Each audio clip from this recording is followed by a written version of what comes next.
Salve, salve nação, Razão Tricolor no ar, chegando aqui para festejar, celebrar, comemorar os 103 anos do maior clube para todos nós, Fortaleza Esporte Clube. Parabéns, parabéns para você, nosso amado Tricolor. Que alegria poder estar aqui celebrando esse momento. Preparamos algumas imagens, um recorte histórico do que já vivenciamos e chegaremos até o momento atual. Poderíamos aqui simplesmente tentar resumir com uma grande imagem contemporânea, com simplesmente as conquistas, com fotos, com celebrações desse momento atual. Mas a gente precisa sempre resgatar a história, o nascimento, a nossa essência e o nosso DNA de Fortaleza. Até porque pessoas, histórias, ciclos se renovam, pessoas passam, vêm outras que dão continuidade. E o legado é sempre Fortaleza Esporte Clube. Depois da vinheta, eu chamo a bancada, apresento o material para a gente celebrar juntos mais um ano de existência do nosso infinito Fortaleza.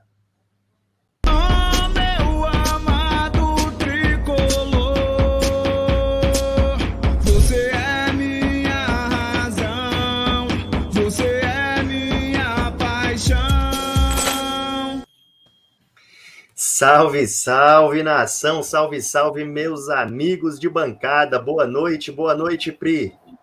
Boa noite. Bom dia também, né? Gravamos, dá para perceber, de noite, já deixando pronta essa celebração. Mas muita gente vai ver de dia, de tarde, então boa noite, bom dia e boa tarde.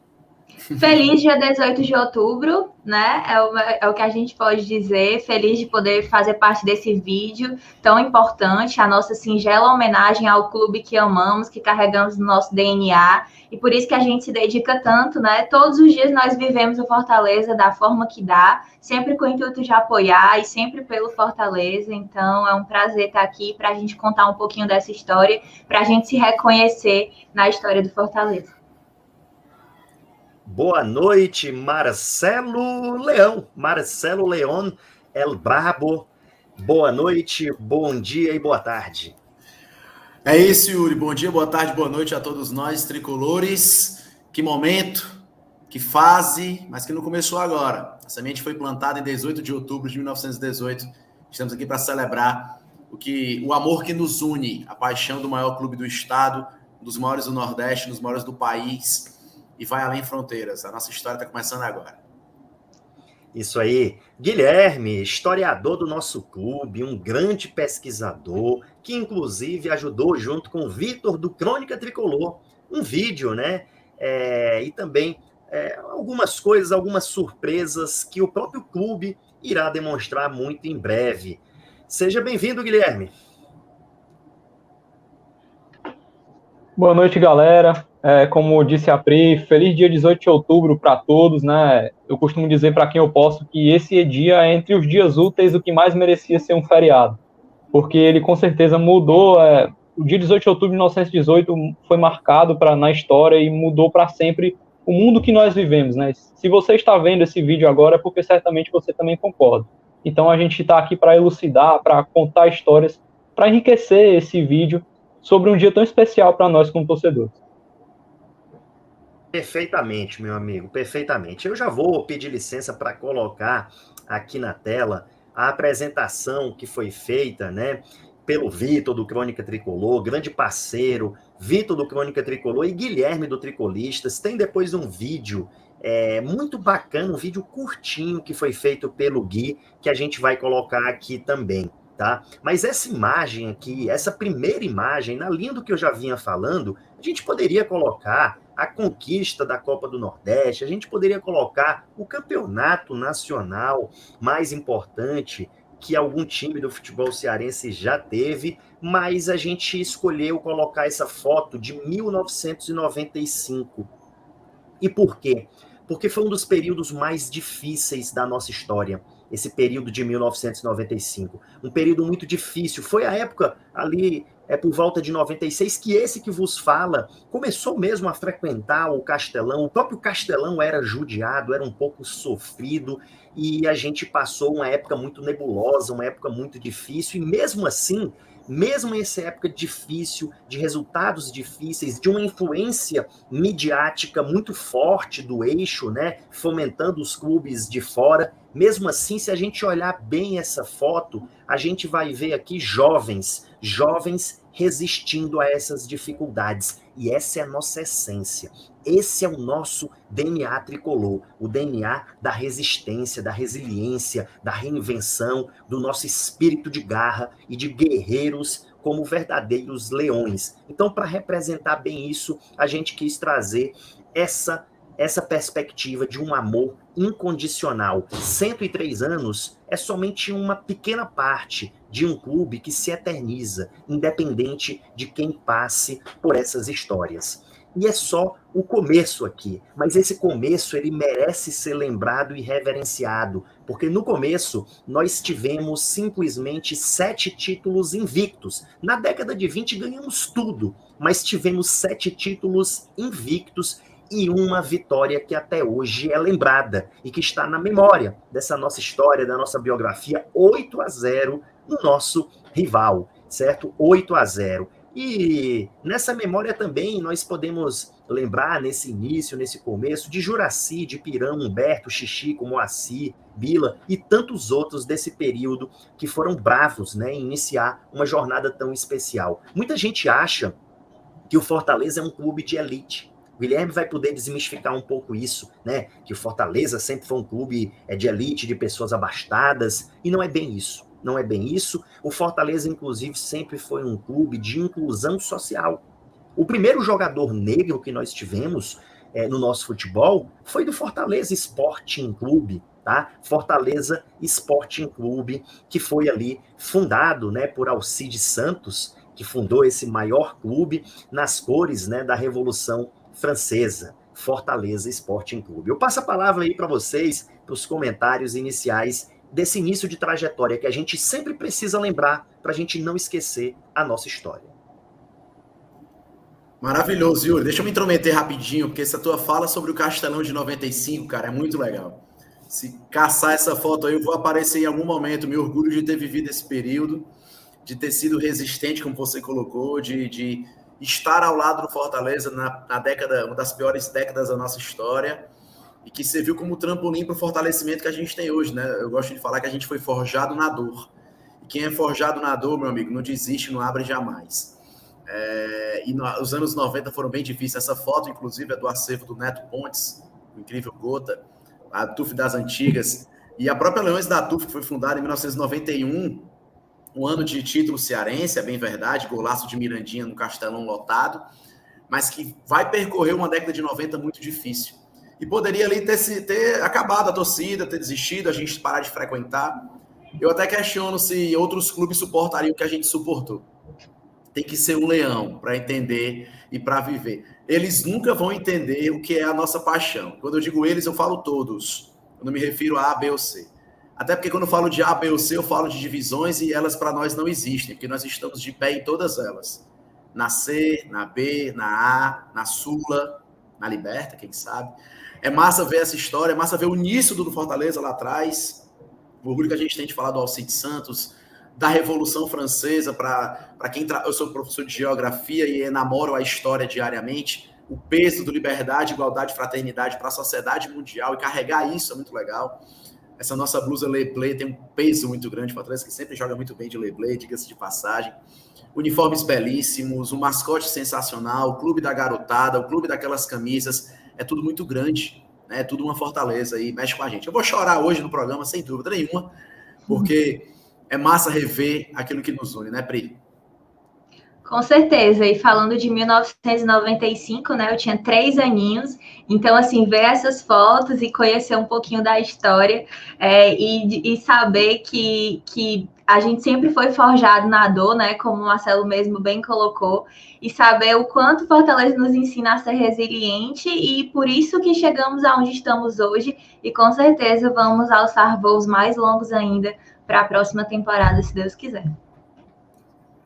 É isso aí. Guilherme, fala um pouquinho para a gente, você que é um grande pesquisador, um historiador, fala para a gente aqui sobre esse início de tudo. Antes de eu falar do início de tudo, algumas falas aí do Marcelo, do Yuri, eles marcaram um pouco aqui para mim. Tem uma crendice, né, popular que diz que a gente não pode comemorar o aniversário antes da data porque dá azar. Né? Mas o Fortaleza eu acho que é uma exceção, porque o Fortaleza ele é imortal. Clube que tem torcida, que tem história, que tem essência, que tem alma, ele não morre. Né? A própria música da torcida diz: se daqui eu for, vai vir outro por mim. E a gente vê muito isso no futebol italiano. Os clubes abrem falência, vão lá para a última divisão e aí a torcida vai lá e refunda o clube e começa a subir tudo de novo. O Fortaleza é imortal. E essa história imortal, ela começa muito antes do dia 18 de outubro de 1918, né? Ela começa idealizada por um cara chamado Alcides Santos, filho de um célebre nome do estado do Ceará na época, professor, empresário Agapito dos Santos, né, proprietário de uma indústria têxtil. E não o Alcides Santos é o principal nome, ele também era uma máquina de fazer times, ele fez Maranguape, fez Cutuba, fez diversos clubes de Fortaleza, região metropolitana naquele período, mas ele não era capaz de criar uma coisa tão grandiosa sozinho, né? Outros nomes, outros homens e mulheres de fibra ajudaram ele nessa empreitada. E aí, quando a gente omite esses nomes, né, às vezes cria-se uma falácia de que o Fortaleza é um clube de elite, né, um clube dos ricos, é um clube dos barões. E isso não é verdade, né? O Fortaleza, a gente tem que entender que no período em que ele foi fundado, as pessoas que tinham acesso ao futebol eram pessoas que ou elas tinham conhecido o futebol em outros lugares, né? Então efetivamente era quem tinha condições de sair do estado para estudar ou trabalhar em algum lugar assim, ou pessoas que tinham ligação com o Porto. Por que com o Porto? O primeiro time de futebol a aportar no estado do Ceará foi um clube de marinheiros ingleses. E na primeira década, né, ali entre 1909 e 1915, por ali, basicamente as pessoas que chegavam para jogar futebol aqui, elas eram marinheiros, vindos de outras partes do mundo, né? E os fundadores, eles também foram assim, né? Ou eles conheciam através da indústria, trabalhavam com pessoas da indústria que já tinham visto futebol em algum lugar, ou eles iam para algum lugar ou fora do estado do Ceará para conhecê-lo, né? No caso do Alcides Santos, a gente já conhece a história, que ele foi estudar na Suíça e conheceu ali, se apaixonou pelos ideais da Revolução Francesa, e por isso ele empregou as cores vermelho, azul e branco no Fortaleza, né? Tem até um trecho, acho que é da ata de fundação do Fortaleza, que diz que com a estrela da sorte e com as cores da França nascia o Fortaleza Sporting Clube. E além do Alcides Santos, a gente teve outros nomes. Nós tivemos, por exemplo, funcionários da companhia ferroviária que torciam Fortaleza e foram os fundadores do Fortaleza. Nós tivemos pessoas que trabalhavam no jockey, como ali na preparação dos cavalos, que também trabalharam na fundação do Fortaleza. Então, a grande verdade é que o Fortaleza não foi sempre um clube de elite. Ele foi um clube popular, um clube que agregou, desde a sua fundação, diversas camadas da sociedade. Essa falácia de que a gente era um clube de elite, ela se reforçou ali por volta de 1946, né? Quando o Maguari, que esse sim era um clube de elite, né? Era conhecido como o Clube dos Príncipes, e ele tinha uma coisa em comum com o Fortaleza, ambos odiavam o Ceará Sporting Clube, até porque eu acredito que não seja muito difícil. E aí, quando o Maguari ele se licenciou do futebol profissional, muitos adeptos do Maguari, por ódio ao Ceará, eles vieram ao Fortaleza e reforçaram ainda mais a torcida do Fortaleza, não só torcedores, mas dirigentes, jogadores e tudo mais. Talvez por isso endossou essa máxima de que o Fortaleza era um clube de elite. Mas se você for pegar a história, for esmiuçar, você vai ver que desde o começo o Fortaleza sempre foi um clube popular, não de todas as camadas, um clube de todos, não só dos ricos. Perfeito. Tá mutado. É isso. Perfeito, Guilherme. Excelente aí, viu, cara? Você é um profundo conhecedor. Deixa eu passar aqui mais uma lâmina, né, do que foi preparado, e aqui a gente já passa para o que você estava falando, né, ali para a década de 40, você já falava de 46, você trazia esse recorte do Maguari, que foi muito interessante, para entender por que algumas pessoas ficaram com essa ideia de que seria um clube de elite, né? E nessa década ali de 40, depois de 50, a gente viveu um período da mudança de nome, né, Guilherme? Porque, por decreto presidencial, nomes estrangeiros foram proibidos. Então, a gente passou a ser Fortaleza Esporte Clube, né? E não Fortaleza Sporting Clube. E em 46/47, a gente tem um título significativo, que é um título regional, né? A gente tem o primeiro título regional e o Fortaleza é conduzido pela, aspas, família Gomes, nos anos 50, né? O que seria a família Gomes, né? Mozart Gomes, Moésio Gomes, Mozarzinho e até mesmo o Grande França. Fala um pouquinho, Guilherme, também sobre esse período aqui pra gente, da década de 40 e de 50. Eu me empolguei tanto nas falas de vocês aí, que eu acabei esquecendo de falar um pouquinho dos anos 20. Então eu vou pegar do começo e vou trazer até aqui. O Fortaleza nos anos 20, ele saiu arrastando tudo, né? A gente tinha, de fato, o futebol era amador, né? Então os jogadores não tinham muito essa de ficar mudando de clube o tempo todo. Então, efetivamente, a gente tinha o melhor time na década, né? A gente saiu arrastando vários campeonatos em sequência, teve aquela famosa goleada, o massacre de 27, né? Que foi os 8-0 sobre o Ceará. Nos anos 30, o Fortaleza deu uma pequena caída, porque ali já começou-se a acontecer o que a gente chama de amadorismo marrom, né? O futebol era amador, era proibido de ser profissional. Mas os dirigentes dos clubes, geralmente, eles tinham comércio, tinham empresas, e aí eles empregavam os melhores jogadores nas suas empresas. Então, a competitividade ela passou a ser maior. Então, os títulos do Campeonato Cearense passaram a ser mais bem divididos. Nos anos 40, o Fortaleza, como a gente pode ver ali, em 1946, ele foi campeão da Taça Cidade de Natal. Tem outra foto dessa que eles estão com uma bandeira, só que a bandeira ela está defasada, tem FSC ainda na bandeira do Fortaleza. Por quê? Em 1941, sob o comando do presidente Getúlio Vargas, houve um decreto presidencial, aquele mesmo que as meninas já falaram lá na entrevista com a dona Fátima, que proibia a prática do futebol feminino e tudo mais. Nesse mesmo decreto, eles exigiam, né, a nacionalização dos nomes das entidades esportivas do Brasil, haja vista a Segunda Guerra Mundial, né? Tentaram nacionalizar o máximo possível das coisas, né? Era uma época que o nacionalismo ali, o Marcelo vai saber explicar bem melhor do que eu, essa década de 40, final dos anos 30, era uma década que o nacionalismo nos países estava crescendo bastante. Então houve essa ordem, né, vinda de cima, de que se mudasse o nome dos clubes. E o Fortaleza mudou de Fortaleza Sporting Clube para Fortaleza Esporte Clube. Os primeiros títulos dos anos 40, né, 46, 47 ali, e 49 foram com esse nome, porém, de vez em quando ainda aparecia um S ali no escudo, um S na bandeira. A gente pode supor, né, que não foi uma coisa assim unânime entre os dirigentes do Fortaleza na época. Nos anos 50, o Fortaleza começou 52, 53 muito bem, liderado por um menino chamado Moésio Gomes, né, filho do coronel Mozart Gomes. Nesse período, o Fortaleza tinha muitos, né, veteranos de guerra ali no comando, era um período pós-Segunda Guerra Mundial, e não foi diferente. O coronel Mozart Gomes chegou ao Fortaleza com seu filho, Moésio Gomes, e o seu caçula, Mozart Gomes, né, que no final da década passaria a ser também jogador do Fortaleza. Essa camisa listrada, né, na vertical, como vocês podem ver, sempre que vocês virem ela, é uma identificação, é uma marcação temporal desse período, do período em que o Fortaleza era comandado pela família Gomes, né? E fora o coronel Mozart Gomes, seus filhos Mozarzinho e Moésio Gomes, também tinha o França, né, que era casado com a Ivone Gomes, uma dentista, irmã do coronel Mozart Gomes, e aí ele acabou entrando para esse clã, né, o clã dos Gomes. Ficou no Fortaleza até 1954, depois ele foi ser treinador. E aí a gente... Sensacional.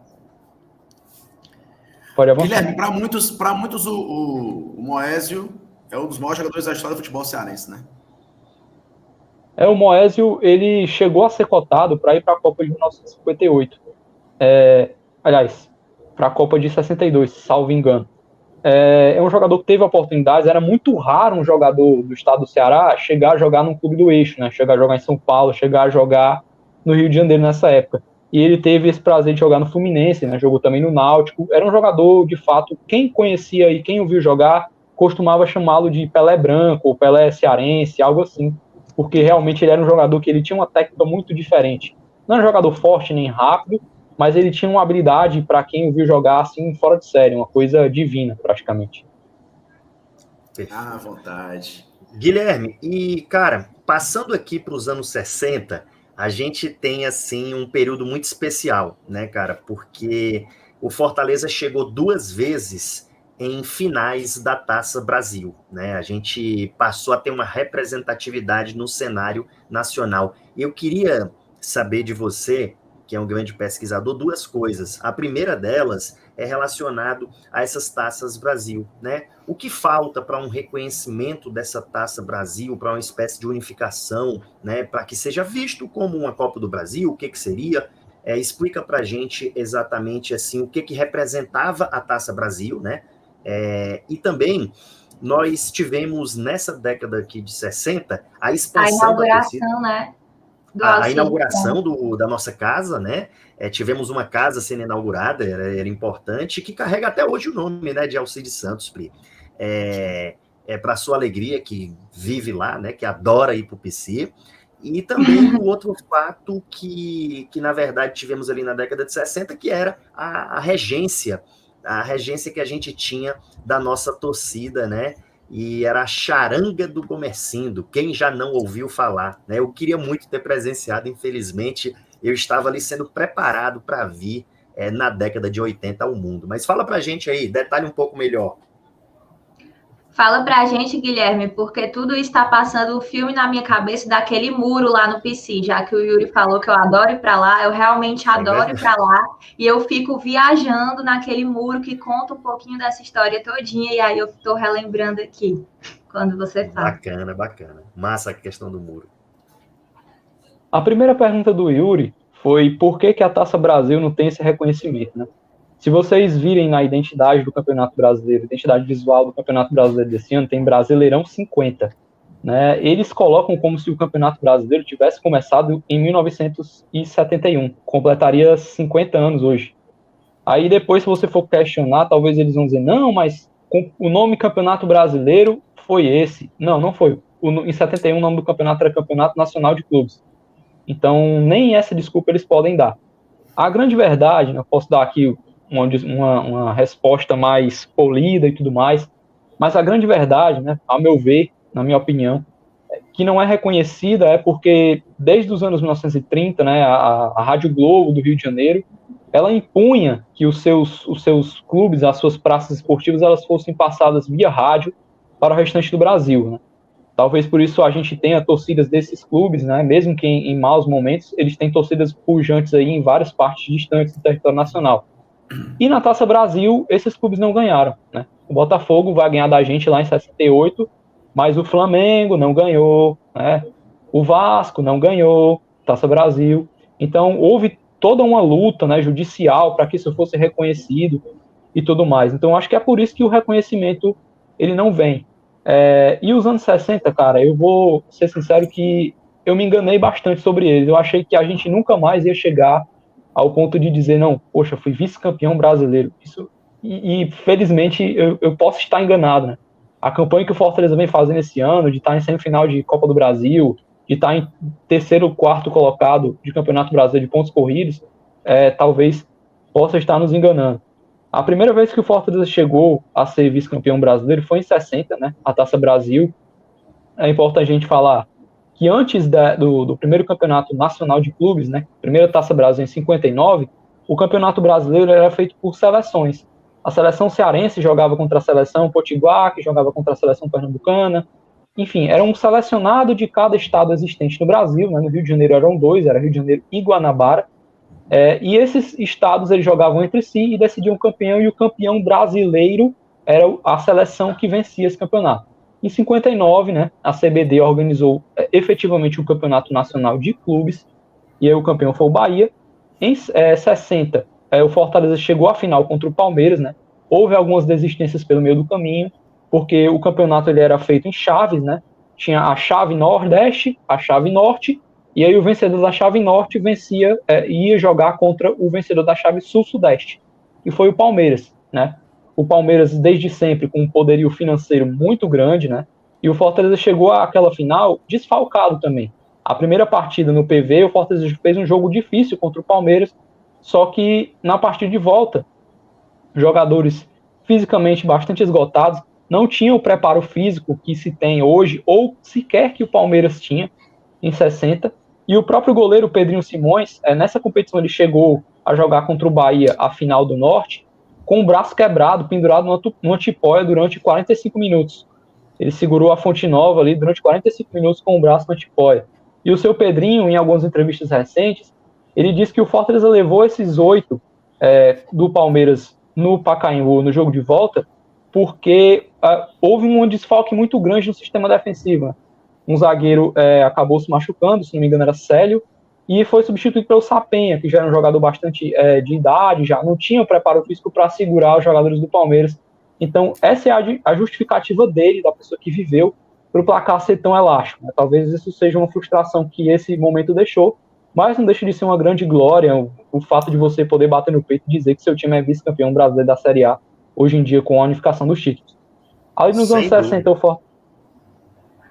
Pode concluir, se tiver alguma Não, eu ia dizer sem dúvida, eu ia dizer assim, rapaz, você falando é como se fosse assim, a história sendo contada por um livro em formato de pessoa, né?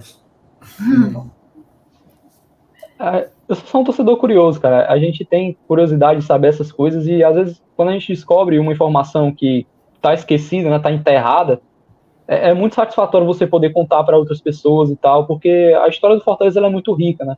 E, às vezes, por falta de conhecimento da história do Fortaleza, a gente se deixa cair em mentiras, em falácias, em meias verdades. E isso não é legal. Se você pesquisar a história do Fortaleza, você vai ver que ele é mais grandioso do que você pode imaginar, do que você acha que ele é. Talvez você sinta mais orgulho de ser tricolor pesquisando a história do Fortaleza.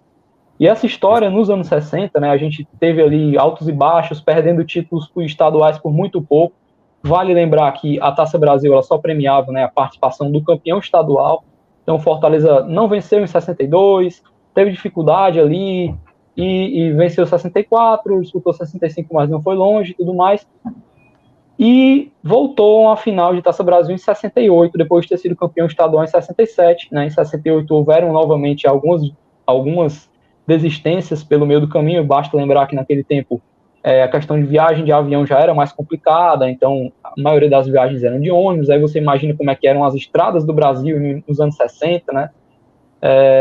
Como eram os transportes terrestres nos anos 60 e tudo mais. E o Fortaleza chegou para enfrentar o Botafogo, que era o grande clube do Brasil ali do final dos anos 60, lá preparando o Jairzinho para a Copa de 70. Tinha um cara muito bom chamado Ferretti. E o Fortaleza perdeu de 4-0 para o Botafogo no Maracanã, novamente depois de ter feito uma boa primeira partida no PV. Mas o jogo de volta no Maracanã realmente foi muito complicado para o Fortaleza devido às disparidades técnicas, né? Entre o time de 60 e 68, houveram 2 jogadores que jogaram as 2 finais. Foi o Mesquita, né, o canhão do PC, nascido no mesmo bairro que eu tenho muito orgulho, sei lá, do São João Tauap, do Pio 12, da onde veio o Mesquita. E também o zagueiro Renato, que foi um jogador que teve ali décadas à frente da zaga do Fortaleza, disputou as 2 vezes a final juntamente com o Mesquita. Oh, show de bola, cara. Sensacional, viu, teu conhecimento aí. E ele ficou falando, né? 62, desculpe. Opa! Não, eu vou te passar a palavra, mas eu ia dizer que ele ficou falando, poxa, eu achei que a gente nunca iria superar essa década de 60 com 2 vice-campeonatos e a gente tá aí, né? Veja como é importante esse momento histórico que a gente vive, né, Pri? Isso, e eu só ia complementar, né, o que eu disse no começo, que em 62 foi inaugurado o estádio Alcides Santos, né? O PC, né, a gente já deve ter visto isso em algum lugar, que PC vem de Post Command, que significava posto de comando da Segunda Guerra Mundial e tudo mais. E depois que os americanos, efetivamente a guerra acabou, os americanos deixaram a cidade de Fortaleza, aquela região ela foi repartida entre alguns moradores, e o terreno que o Fortaleza comprou especificamente era de uma cidade, era de uma família, de alemães, né? era o sítio dos alemães, a casa dos alemães, alguma coisa assim. E aí o patriarca da família faleceu, deixando apenas a sua viúva e os seus filhos, e o Fortaleza, né, liderado por alguns abnegados da época, né, é sempre bom a gente falar os nomes deles também, o grande Rolim, né, Carlos Rolim Filho, se não me engano, o pai do nosso Rolim, que está no Fortaleza até hoje, o conhecido como Homem do Charuto, foi um grande abnegado do Fortaleza, fazia de tudo para arrecadar fundos para o Fortaleza, e ele, juntamente com José Raimundo Costa, que era o presidente do jornal O Povo durante muitos anos, também chegou a ser jogador do Fortaleza e do Stella, ele e outros grandes tricolores adquiriram aquele terreno, né, no final dos anos 50, ali por volta de 57, e nos anos 60 o PC estava pronto, né, o PC ele tinha um projeto grandioso de ser um grande centro, o centro de excelência que nós temos hoje talvez já estava na cabeça de algumas pessoas lá nos anos 60. Um dia desse eu consegui encontrar uma planta do projeto inicial, tinha escola, tinha ginásio, tinha projeto social, era realmente algo grandioso. Infelizmente a gente sabe como é que são as questões financeiras do futebol aqui no Nordeste, mas o PC ele se tornou o nosso parque dos campeonatos, né? O Fortaleza evoluiu e o PC evoluiu junto com o Fortaleza. Se você pegar as fotos do estádio Alcides Santos em cada período da história, você vai ver que aquilo ali é condizente com a realidade do Fortaleza no momento. E hoje nós estamos em outro momento e o PC também é outro, né? Uma estrutura completamente diferenciada, evoluída e cada vez pensando no futuro do clube. Isso é muito importante também a gente ressaltar. Perfeito, sem dúvida. É o que vai nos dar longevidade. Cara, vamos passar aqui para a década de 70, né? A gente está tentando, obviamente, reduzir aí para contar aquilo que é mais essencial, que todo torcedor possa saber da nossa história. E na década de 70, Gui, a gente tem alguns fatos marcantes, né? Campeão do Norte-Nordeste, depois eu queria que tu explicasse como que era essa questão. Hoje a gente tem Copa do Nordeste, mas a gente foi campeão na década de 70 de um Norte-Nordeste. E tem um fato muito curioso que torcedores mais antigos sempre contam com muito entusiasmo. O meu pai, ele contava isso com muito entusiasmo, e o meu pai, ele fica com a minha eterna gratidão, não só por ser meu pai, mas por torcer Ferroviário e por me deixar ser feliz, né? Ele me permitiu ser Fortaleza e me levar para os jogos do Fortaleza, tá? E o meu pai, ele conta dessa década de 70 que o Fortaleza, em uma semana, ele ganhou 3 vezes do Ceará, né? Teve uma que foi 1-0 mais apertado, mas teve goleada aí também, e foi um fato muito marcante, né? Esse é um fato marcante ali da década de 70, e o quadrado de ouro, tantos jogadores, que aí a gente começa a chegar nos jogadores que a gente conhece mais de nome, né? A gente tem Louro, Pedro Basílio, Lulinha, Geraldinho Saravá, Chinesinho, Haroldo, Lucinho, Hamilton Mello, Hamilton Rocha, BJ, aí a gente já chega em jogadores que muitos aqui que estão vendo esse vídeo já conhecem, né? Essa alegria já é boa. Agora, 3 vezes na mesma semana, eu queria ter vivido isso. Conta aí, Guilherme, como é que foi isso? O Norte-Nordeste de 70, ela foi uma competição organizada, chancelada pela CBD, e nesse tempo a Confederação Brasileira ela tinha alguns calendários meio esdrúxulos, né? Tinham muito jogo para algumas partes do país e para outras os clubes ficavam ali a ver navios. E para suprir essas lacunas, às vezes apareciam algumas competições interessantes, né? Foi o caso do Norte-Nordeste. Norte-Nordeste era uma competição que ela consistia ali, se não me engano, em 2 ou 3 fases, né, de quadrangulares e fases de grupos, efetivamente. E o Fortaleza enfrentou equipes do Pará, equipes de Manaus, equipes Flamengo do Piauí a gente enfrentou o Motoclube, e foram grandes jogos. O Fortaleza naquele período não estava no seu melhor momento, né, financeiramente e também em termos de qualidade técnica mesmo, né, os jogadores ali dos anos 73, 74 ainda eram garotos que estavam subindo da base, ali Lucinho, Louro, Chinesinho ainda estavam subindo, e o Fortaleza não tinha o time que teria nos anos seguintes. Foi um campeonato conquistado ali a duras penas, né, mais ou menos como o nosso acesso ali de 2017. Os nomes importantes desse período a gente pode ressaltar o Eradir Pereira Montenegro, que foi o autor do gol do título, efetivamente. Fortaleza jogou a final contra o Sport, né? Na Ilha do Retiro, jogou de branco, é legal a gente falar que ele jogou de branco, porque raríssimas vezes o Fortaleza foi campeão jogando de branco. Eu desafio qualquer um de vocês aí a puxar pela memória um título que a gente ganhou jogando de branco. Talvez por isso tenha esse estigma, né, de camisa branca dá azar e tudo mais. E no ano passado, inclusive, foi homenageado, né, a Glória 70, houve uma tentativa de homenagem à Glória 70, que seria a camisa utilizada em 1970, que é essa foto que a gente vê ali no canto superior esquerdo, né, jogadores com a camisa toda branca, ali não tem nem escudo. Essa foto acho que foi tirada no PV, mas o Fortaleza jogou exatamente com essa configuração lá na Ilha do Retiro, camisas e calções azuis e calções e meiões azuis e camisas brancas. Nesse período, o Fortaleza foi vice-campeão estadual de 70, o campeão foi o time do pai do Yuri, o Ferroviário, e o nosso rival ficou em terceiro lugar. Só que para o dito primeiro campeonato brasileiro de futebol, a CBF, né, por politicagem, por cartolagem, por aquelas coisas que a gente sente o cheirinho ali quando passa pela João Pessoa, escolheu o Ceará Sporting Clube, que teoricamente seria um clube que teria melhores jogadores, e o Fortaleza ficou de fora do Campeonato Brasileiro em 71. E o Ferroviário também, por incrível que pareça. O Ferroviário foi colocado na segunda divisão.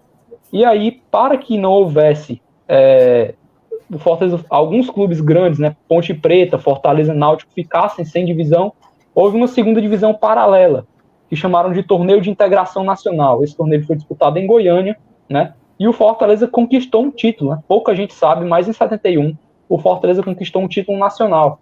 A gente foi campeão do Torneio Início. Para quem não sabe, Torneio Início eram partidas ali por volta de 20 a 30 minutos, em que os times jogavam entre si, todos no mesmo dia, no mesmo estádio, geralmente, e aí, se houvesse empate, ia para os pênaltis, e o Fortaleza conquistou o título do Torneio Início, do Torneio de Integração, ficando em quarto lugar no torneio propriamente dito. Em 72, o Fortaleza não conquistou o título. Em 73, né, o Ceará com vasto favoritismo, nós conseguimos calar a boca deles ali no PV, com um gol ali, que eu costumo chamar também de o pai do Cassiano Day. Era um jogo que eles já comemoravam o título, e aí um garoto chamado Hamilton Rocha, na época, que posteriormente jogaria em Palmeiras, Santa Cruz, e ganharia o Brasil, ele achou uma bola ali e marcou o gol do título em 73. Agora, em 74, aí foi outra história, né?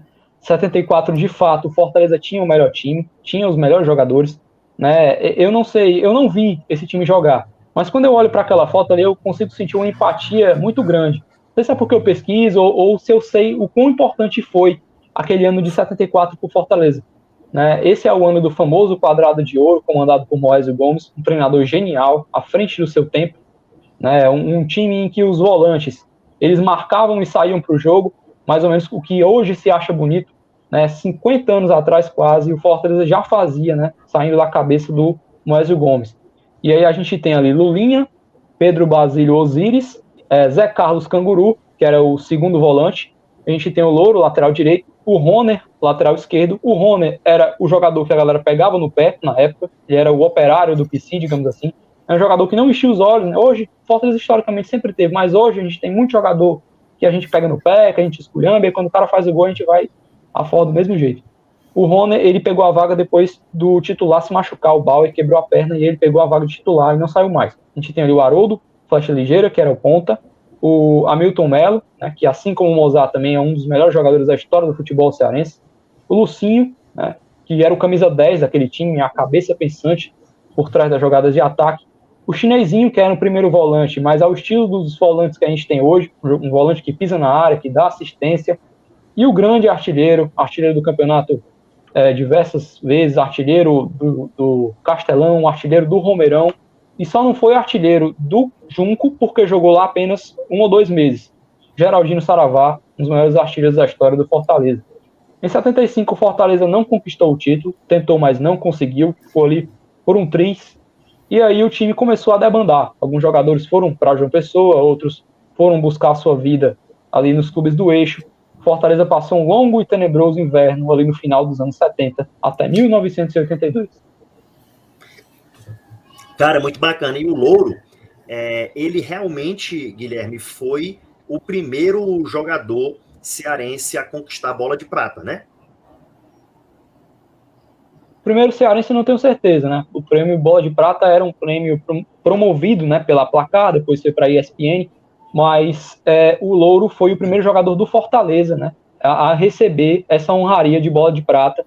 Era um jogador de fato muito qualificado, era um lateral inteligente, né, que ele marcava e também saía para jogar, sempre jogava com a cabeça erguida, era um lateral agudo, né, e eu não vi jogar também, mas a gente pode dizer que ele era agudo porque geralmente quando você lembra de duplas de ataque, você lembra de dois centroavantes, né, um segundo atacante, um centroavante, um ponta e um centroavante, mas o Louro, ele é lateral direito, ele fazia uma dupla de ataque com o ponta direita, que era o Hamilton Rocha. Então, você vai ver do torcedor mais antigo, falar, aquela dupla, Louro, Hamilton Rocha, era um lateral e um ponta direita. Ou seja, para você ver como o cara era um lateral que chegava tanto no ataque, que ele fez uma dupla de ataque, entendeu? Então, isso eram vários fatores que culminaram para que o Fortaleza tivesse um ano tão brilhante.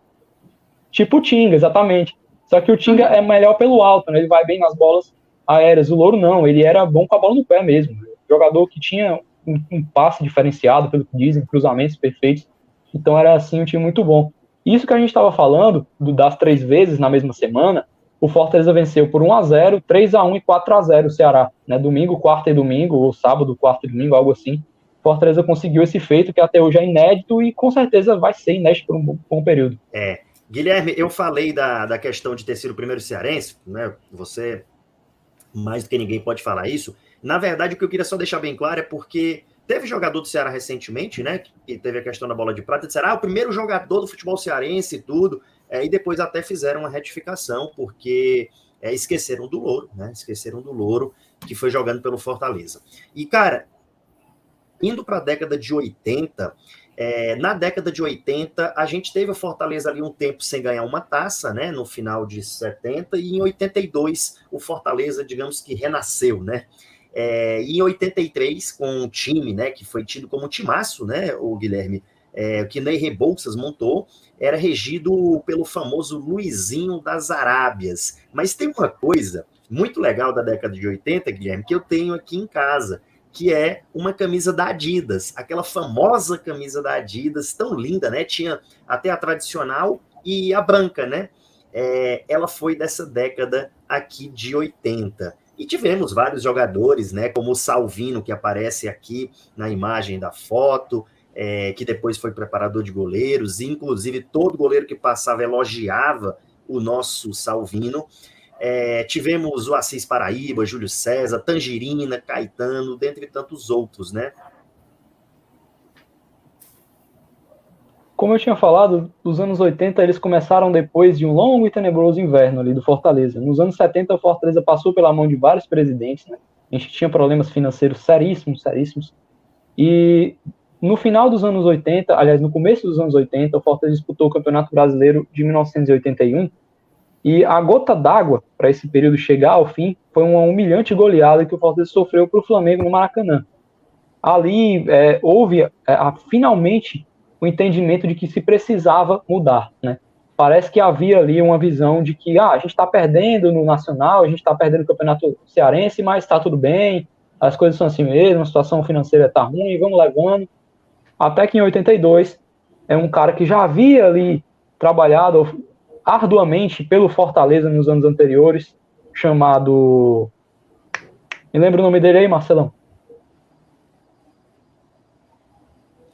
Daqui a pouquinho.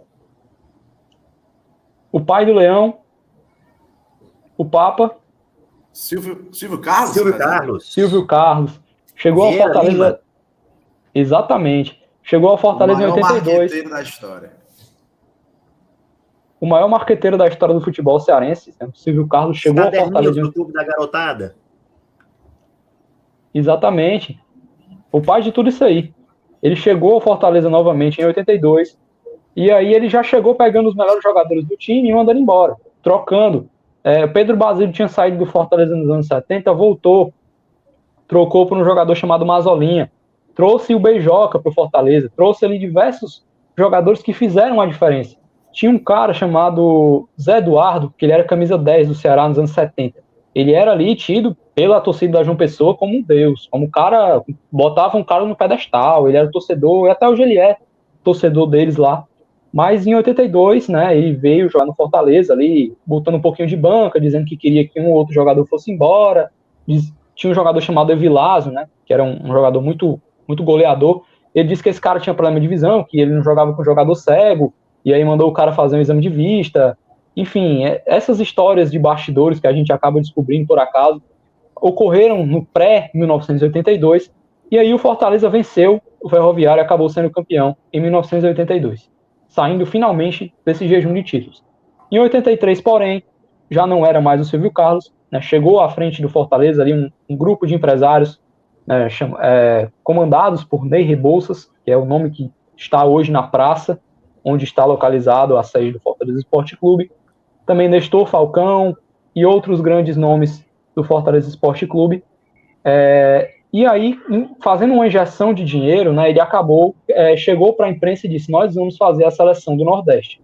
E a seleção do Nordeste ele fez, trouxe Júlio César Urighelli, que era simplesmente um cara que era titular no Flamengo do Zico, trouxe ali jogadores titulares do Vasco, jogadores titulares do Botafogo, do Fluminense, como a defesa era de jogadores formados por titulares do Fluminense.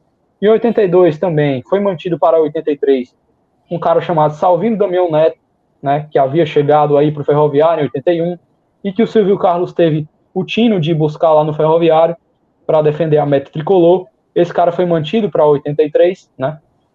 E aí formou-se uma grande seleção. E a cereja do bolo foi um cidadão chamado Luiz Alberto Luizinho das Arábias, que já havia sido campeão na Arábia Saudita, já havia sido jogador titular do Flamengo do Zico, já havia sido campeão brasileiro da Série B com um time do subúrbio do Rio de Janeiro chamado Campo Grande, que eu tenho certeza que 90% das pessoas que vão ver esse vídeo nunca ouviram falar desse time, mas ele foi campeão brasileiro por esse time, e pelo Fortaleza ele fez 33 gols, ficou a um gol de bater a meta de gols da época, que era do Marciano, o artilheiro interplanetário, que jogou no Fortaleza, mas fez 84 gols com a camisa do rival. Bacana, bom demais. E aí, a gente entra para a década de 90, que na década de 90 a gente começou falando um pouco, né, sobre essa década em que houve ali um grande sofrimento, em que fomos forjados pela dor, como o Marcelão estava mencionando. Mas no início a gente até teve, 91 e 92, o bicampeonato cearense, 91 aquele chutaço histórico do Mirandinha, o acesso à Série A em 92, e depois sim a gente entra numa fase muito difícil que vai acabar ali nos anos 2000. Mas claro, a gente não pode deixar de citar a juventude da torcida, capitaneado por em 91 a gente ter a criação da Leões da TUF, né? A gente não pode deixar de esquecer, a gente não pode deixar de lembrar esse fato marcante. Tem essa faixa aqui que aparece aqui, Marcelão, tá? Com essa grafia aí histórica da faixa da Leões da TUF. Já te passo a palavra, que você certamente vai querer falar aí da TUF. E também eu não posso, eu e Yuri, pessoalmente, deixar de falar de Frank e Sandro. Que dupla fenomenal. Eu surgi ali naquele período de 96, 97 e vi o Sandro fazer 39 gols em uma edição de Campeonato Cearense. Eu sei que eram 3 turnos, eram muitos jogos, mas ele fez gol de bicicleta, ele fez gol de cabeça, ele fez gol de chute de fora da área, ele fez gol de todo jeito, né? E era uma sintonia absurda. O Frank, até hoje, participa de lives, já participou aqui no Razão Tricolor, até hoje ele fala com muito carinho do Fortaleza. Mas diga aí, Marcelão, a TUF na década de 90... Cara, que década, viu, amigo? O Guilherme tá falando aqui, eu tô há 40 e tantos minutos aqui, ouvindo como um telespectador e um aluno, sobretudo um aluno aqui, um ser que não estava iluminado, estou me iluminando, um ser sem luz. Massa, cara, saber relembrar, reviver. E olha que eu leio o livro do Fortaleza, eu dou uma promessa pessoal de ler o livro uma vez por ano, para relembrar, de ir buscando, para não deixar cair no esquecimento. É tanta coisa que acontece na semana que você vai, não, peraí, em 40 e tantos teve isso, em 50 teve isso, em 60 teve isso, qual foi o time que disputou a final em 68. E ver o Guilherme falando com tanta propriedade é muito legal, nessa celebração do aniversário de 18 de outubro que está se aproximando. Na verdade, chegou, hoje, 18 de outubro de 1918, o aniversário do maior clube do estado. Cara, 1991, aquela letra que você está vendo pontiaguda ali, Leões da TUF, a força da galera, é interessantíssima a história da TUF, ela ter começado numa década tão difícil. Porque você fazer uma torcida organizada num momento de fase boa, numa década de ouro, é muito fácil. E eu vou fazer referência à TUF de 91, com presença feminina na presidência, com alunos da UES formando ali aquele grupo, Eberson, o primeiro presidente da TUF. Mas também quero lembrar da Jovem Garra Tricolor, a JGT, que vai surgir em 1996. Sim. Então, na década, e lembrando, O Yuri lembrava que ele começa a acompanhar 96. A gente já estava numa seca gigantesca, assim como nos anos 80, o Guilherme lembrava. Nós passamos 7 anos sem título, até quebrar essa castanha em 82. Os anos 90, o Fortaleza ganhava nem turno. Então a galera está acompanhando essa live aqui com a gente, esse programa com a gente aqui hoje. Esse programa em homenagem aos 103 anos do Fortaleza. A maior parte da galera é desse momento, dos anos 90, anos 2000. E vocês que estão acompanhando a gente sabem, a gente não ganhava nem turno, cara. Também foi uma fase de uma falta de sorte desgraçada.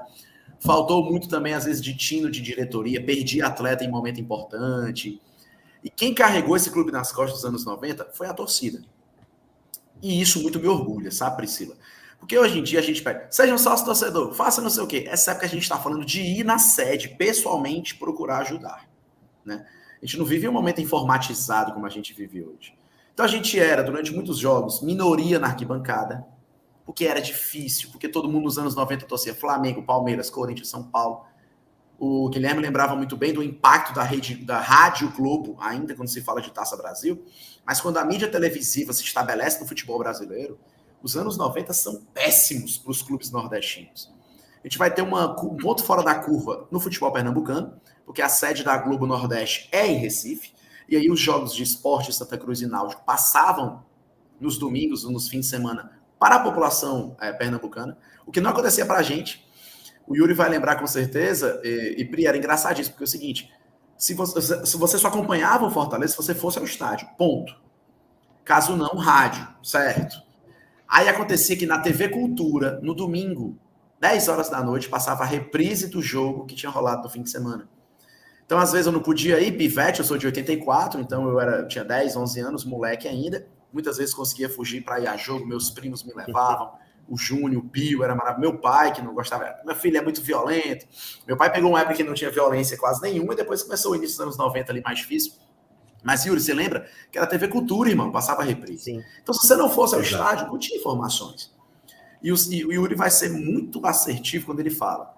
Quem segurou durante muito tempo, e aí a gente está colocando de 96 para cima, sobretudo, nosso rival foi tetracampeão. Guilherme, quem segura isso aí, Guilherme, é Sandro e Frank. Porque a gente saía derrotado, mas saía de cabeça erguida. Claro. Mas perdeu. A gente sabe que perdeu, mas a gente saía com a cabeça erguida. Sandro fazendo gol, tacando a cabeça na trave, gol de bicicleta, 39 gols, o maior artilheiro do campeonato estadual. Não, depois do Pelé. Pelé é o concurso. Pelé devia nem entrar nessas contagens, fala sério.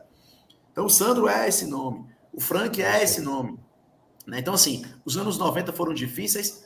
Surge os Leões da TUF em 1991, hoje a maior uniformizada tricolor do Brasil. Quem manda em festa de arquibancada no Brasil é a TUF, a gente sabe disso. Conhecida internacionalmente. Você vai assistir vídeos no YouTube da galera por fora do país, a galera falando da TUF. Mais de 10 mil inscritos, uma torcida gigantesca, um mar branco atrás do gol, que surge nos momentos mais difíceis. E é pelo Fortaleza viemos, é um dos slogans da TUF, e é isso que a gente faz até hoje, né? Tudo pelo Fortaleza. E a JGT fazendo essa menção também em 96. A TUF de branco, a JGT de azul, fazendo parte daquela festa colorida que é a arquibancada. É isso. Vocês tudo colorido, vamos para uma festa. O Fortal é uma festa, futebol é uma festa, não é um enterro, não. É verdade. E aí, Marcelão, 98, né, dando continuidade aí, 98 foi um ano muito difícil. Em 99, a gente começa a plantar umas sementinhas que iam germinar. E até mesmo no último jogo do campeonato que não valia nada, mas que valeu muito por Fortaleza, que valeu a virada de chave, que foi aquele 7-2. Cleiton Maranhense, um cara que chegou ali em 99 e não jogava, era muito tímido, e de repente ele se soltou ali. E ali iniciou a nova trajetória. Um pouco antes daquele jogo, Uruburetama 0, Fortaleza 1. O Cleiton Maranhense, eu viajei para Uruburetama, tá, em 99. Cleiton Maranhense acabou com o jogo, jogou demais essa partida. Ele mostrou que realmente era um jogador diferenciado. Fiz essa viagem com o grande Delano Holanda. Quem é dessa época aí certamente conhece. Demais. Grande brother, faz parte até hoje aqui do Razão Tricolor. Fez do anterior e faz parte aqui, é membro nosso aqui do Razão Tricolor. É um membro honorífico, tá? Delano Holanda é um membro honorífico. E aí a virada de chave, né, vem com o Tá na Moda, o Leão do Jorge Mota. Chegou a ter o É Cruel, o Leão do Leonel, mas o Tá na Moda, o Leão do Jorge Mota, com aquele gol simbólico do Frasson. A gente superou o trauma, até de 97, em que o Fortaleza tinha o melhor time, o Fortaleza tinha um time muito bem montado, e de repente algumas estratégias, alguns ardis, aquela coisa de tira o goleiro, e Chico saiu, entrou a Adécio, um cara muito novo, inexperiente, não deu certo, mas no ano 2000, ali sim a gente conseguiu, no sufoco, na garra, mas a gente virou a chave e evitou o pentacampeonato. Jorge Mota evitou 2 vezes o pentacampeonato. E aí a gente tem o surgimento da jangada atômica. Jangada atômica num 3-5-2, que é um 3-5-2 que a gente tem hoje, com Erandi pela direita, com o Angelim pela esquerda, tá certo? Jogando muita bola. Aí tinha Mário César centralizado, depois mudou, né? A gente teve algumas evoluções, mas Frasson, Pires, Claudinho Paulista, Vinícius, Clodoaldo, Cleiton Maranhense, vem aqui nessa época Clodoaldo, os gols de cobertura, enfim, aí vem uma festa, vem aqui a década de ouro, vem 8 títulos cearenses, olha só que coisa marcante, 8 títulos cearenses, vem 2 acessos praticamente consecutivos, 2002, aí em 2003 desceu, o time grande voltou de novo, em 2004 já voltou, naqueles 2% que eu estava no estádio, estava lá com o hoje diretor comercial Rafael Ximenes, estávamos entre aqueles que acreditavam, Marcelo Leão também, enfim, temos aí um 2005 inesquecível, que até então era a maior campanha do Fortaleza, né? A maior campanha que o Fortaleza tinha em Série A, já superada, né, por 2019 com o 9º lugar, e esse ano ainda mais auspicioso. Mas para finalizar esse ano 2000 e passar a palavra aqui para vocês, a gente teve 16 jogos invictos, ali pelo PV, lembra, né, Marcelo? 16 jogos invictos contra o rival. E aí a TUF cantava, né, através da TUF, da JGT, 1, 2, 3, 4, 5, 6, 16! E vinha aquele lá, acabou num gol do Sérgio Alves, gol de pênalti, e foi uma comemoração da torcida do Ceará como se fosse campeonato conquistado, viu? Pareceu conquista de título nacional, Marcelão. E o Rodrigues quase pegava o pênalti. E vou dizer para ti, que inclusive não foi pênalti. Eu lembro desse 16 de maio, para concluir esses anos 2000, e a gente vê um momento mais intenso agora, mais próximo. O prefeito de Fortaleza, Guilherme, era o Juraci Magalhães, na época do PMDB, que era partido 15. E no tabu número 15, estava todo mundo com blusa do Juraci, plaquinha do Juraci. Cara, a molecagem cearense do PV nesse tabu era sensacional. Os anos 2000 é a jangada atômica. Priscila, o Leão podia ter virado uma fênix aí, que daria certo do mesmo jeito, que a gente ressurge e ressurge com qualidade. Até chegar à década de 2010, né, pai? Clodoaldo é bom de bola. O baixinho é o cão. Foi a primeira música que eu aprendi no estádio, viu? E sem esquecer do Homem Raio, que o Homem Raio é meu ídolo de infância, tá? Quem é aqui dos anos 90 leva o Homem Raio como ídolo, leva até hoje, porque ver Rinaldo e Clodoaldo nos campos, independente do que é ídolo para você ou do que é ídolo para mim, isso vai dar a opinião pessoal de cada um e eu respeito. Mas para mim quando a gente, quando meu amor começou meu Deus, é bom demais ver esses meninos jogarem. Então, exatamente. Cris, só para citar aqui para não perder, aqui nessas figurinhas, tá? Dessa época aqui dos anos 2000, feitas as figurinhas pelo Pixel Lemos, grande Bruno Lemos aí, trabalho muito bacana. A gente tem aqui Clodoaldo, Dude, né? Não pode esquecer o Dude, tem live com o Dude aqui no TBT do Razão. Frasson, Maisena, goleiraço ali, Erandi, o Popa do PC, Ronaldo Angelim, Lúcio, Reinaldo, Bosco, enfim, grandes baluartes. E aí eu coloco aqui os anos 2010, que aí a Pri aqui vem vivenciando aí com muito entusiasmo, né? Quando foi exatamente que tu começou, Pri, a acompanhar mais de perto? Acredito que em 2010. Opa, foi-se embora? Agora a bola é sua. Não, eu tô ajeitando aqui um outro vídeo, mas aí podem ir comentando aqui os anos 2010 em diante, que eu tô ajeitando um outro vídeo aqui, que é uma menção especial, tá?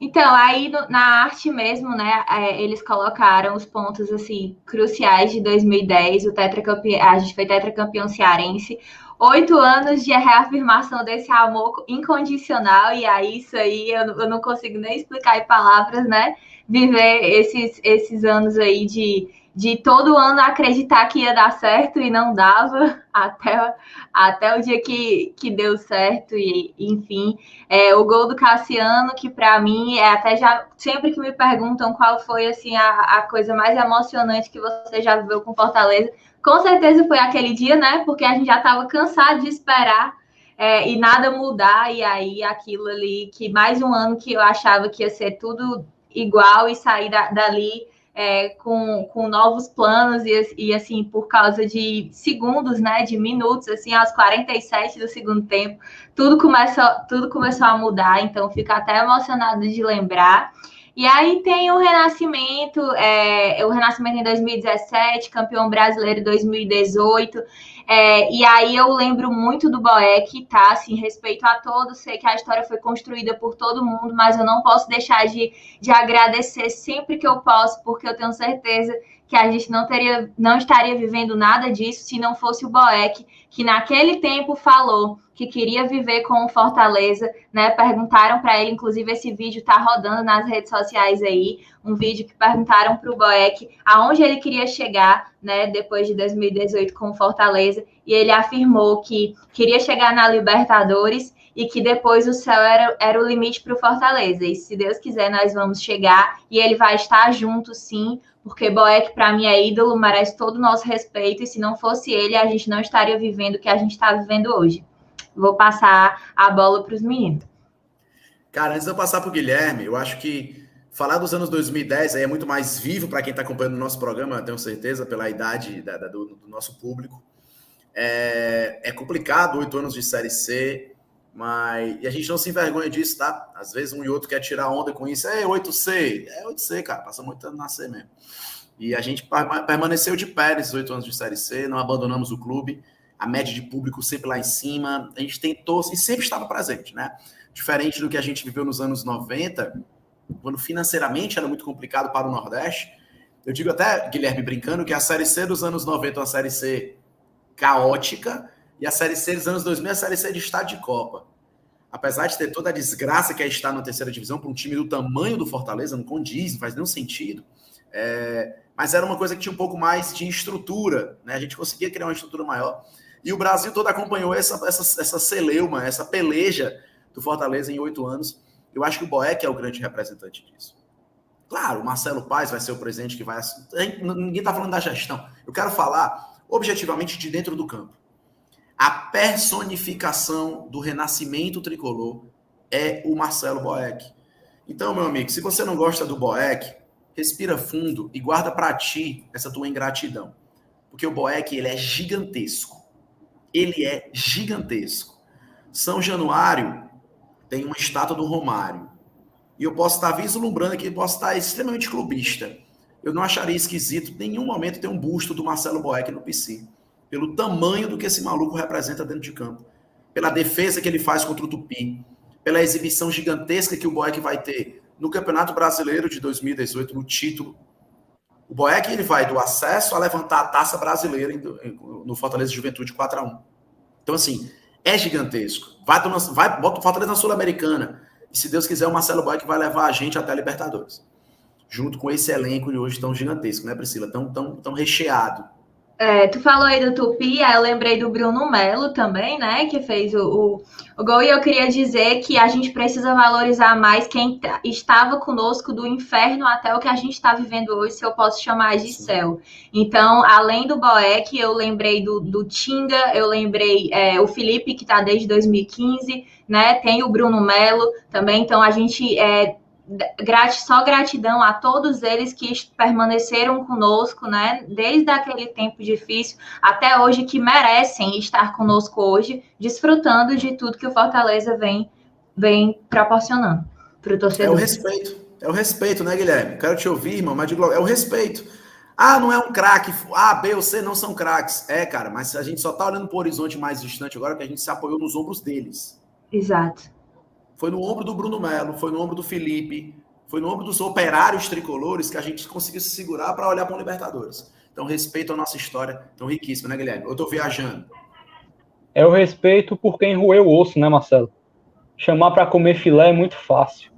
Mas quando o cara te chama para rua, quando você só tem osso e o cara vem roer o osso com você, é algo muito mais louvável. E hoje a gente está na Série A, a gente está em uma boa colocação da Série A, mas muita gente às vezes esquece do que a gente passou lá atrás, né? E acha que é motivo de vergonha, né? Muitas vezes vem um torcedor do Flamengo, do Corinthians, do Palmeiras, querer zoar, falar, vocês jogaram a Série C, vocês são 8C. Eu fico me perguntando, cara, se tu tivesse visto o teu time jogar 8 anos de Série C, será que tu ainda estaria aqui falando comigo? Estaria aqui defendendo o teu clube? Será que você ainda seria torcedor dele? É isso que nos define, né? Isso que nos divide das outras torcidas do Brasil afora. Aquele período de Série C ali entre 2010 e 2017, para mim, era como se o Fortaleza estivesse no meio do oceano. Você sabe quando você joga alguém, se você soltar alguém de helicóptero no meio do oceano, a pessoa não vai morrer afogada. Ela vai morrer de cansaço, né? De tanto nadar e desistir. O que mata é a desistência. E 2017 era um momento que todos nós já estávamos cansados de nadar, né? E o Marcelo Boeck foi lá, nadando, botou no braço e nos levou até a praia, nos levou até a terra firme. Então, isso é o que define um ídolo para mim. É algo que te obriga a ser grato àquela pessoa. Em 2019, a gente foi campeão do Nordeste e eu acho que tem uma foto, né, do Marcelo Boeck de cangaceiro levantando a taça, que eu acho que não sai do coração e da mente, né, do torcedor. Então, assim, foi algo muito marcante também. E em 2019 também, né, conseguimos a primeira disputar, né, a vaga para disputar a primeira competição, a primeira classificação para a Sula pela primeira vez na história. Né, em 2020, em fevereiro, a gente já entra para era atualmente, né? Lembrando que esse tempo aí glorioso a gente teve sobre o comando técnico do Rogério Ceni, não podemos esquecer, né? De tudo que ele fez também pelo Fortaleza, e aí depois as opiniões pessoais ficam para cada um, e aí chegamos a disputar, né, contra o Independente. A gente foi dia 13 de fevereiro de 2020, eu estava lá em Buenos Aires, ajudando a colorir a cidade de Buenos Aires de vermelho, azul e branco. Foi uma festa onde as pessoas... Eu me lembro, fazendo a imigração no aeroporto, e a mulher perguntando quem são vocês, que camisa é essa, que time é esse, de onde é que vocês vieram. E todo mundo, por onde a gente passava, perguntava e ficava impressionado, porque a gente saía meio que em bando mesmo, assim, pelas ruas, pelas praças, cantando o hino, e foi muito legal, né, Yuri? Tu estava lá também, tu pode compartilhar com a gente.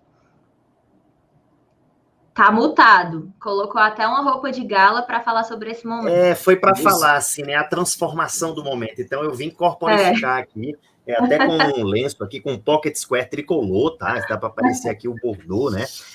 Não, mas brincadeira, eu tinha que preparar o vídeo e eu tenho um compromisso. Na verdade, já devia ter saído, mas esse papo estava tão agradável que eu pedi, né, alguns minutinhos aqui, porque a gente não poderia deixar de completar essa história. Realmente é lindo o que aconteceu, e aí a gente tem uma gestão que pensa em longevidade, uma gestão que se pauta por responsabilidade fiscal, austeridade fiscal, investimento em estrutura, investimento em base, que precisa aparecer o resultado ainda, né? Demora um pouco. Fortaleza tem que cada vez mais se preocupar com essa questão do resultado da base, mas é estrutura, que é para deixar um legado, e o patrimônio também, para que a gente possa oferecer a melhor condição aos jogadores, e é isso que essa gestão tem feito com muita responsabilidade, com muita perspicácia, com muita eficiência, com muita eficácia, porque ganhar títulos, ter grandes colocações com muito dinheiro, né, com rios de dinheiro, exige habilidade também. Não vou dizer que é só ter dinheiro que faz. Não, tem que ter habilidade. Agora, você ter o que o Fortaleza tem hoje, com os recursos tão escassos, é muita habilidade, é muita competência, é muita responsabilidade. E a gente precisa sempre louvar isso que tem sido feito. E aí vai, desde a figura do Marcelo Paes, aos diretores, aos funcionários que são orientados, né, também para terem essa mesma filosofia, o nosso treinador. O vídeo hoje da cobertura, né, o vídeo de ontem, na verdade, da cobertura do Razão Tricolor, da chegada do Fortaleza aqui em BH, tem o Voivoda dando uma simpatia. Não, sim, sempre juntos, juntos somos mais fortes. Já até pegou o discurso, entendeu? Mandou um abraço pro Passione Tricolor, né, e dá um tapinha nas costas, conversa com toda humildade. Muita gente comentou, bacana a maneira que ele fala ali, tudo é incrível, assim, é emocionante viver o que a gente está vivendo. E aí eu vou colocar aqui o vídeo feito pelo Guilherme, tá, que resume aqui em alguns poucos minutos a história, os nomes, os escudos, a evolução que a gente fez de tudo isso.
Parabéns, Fortaleza. Feliz 18 de outubro. Obrigado por me fazer tão feliz, amado Fortaleza. Pessoal, obrigado. Passo a palavra aí para as considerações finais e saudações tricolores. Feliz 18 de outubro. Feliz 18 de outubro, galera. Muito obrigada por poder fazer parte desse momento. Obrigada, Tricolor, tu és mesmo colossal. E me deu os melhores presentes, as melhores alegrias, me ensinou a ser resiliente, me deu os melhores amigos que eu tenho hoje. Eu só tenho a agradecer. Espero aí viver mais pelo menos uns 60 anos dessa história junto contigo. Vai, Marcelo. Tá emocionado, tá emocionado. O Fortaleza me deu tudo que eu tenho.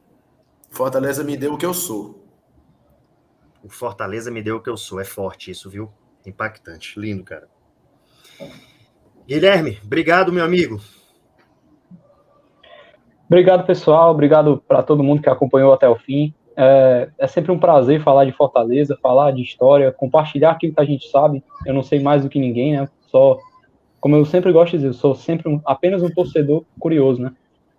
E se você também que está me vendo é um torcedor curioso, cola aqui no YouTube, canal Tricolistas. Tem muito da história do nosso maior amor, né?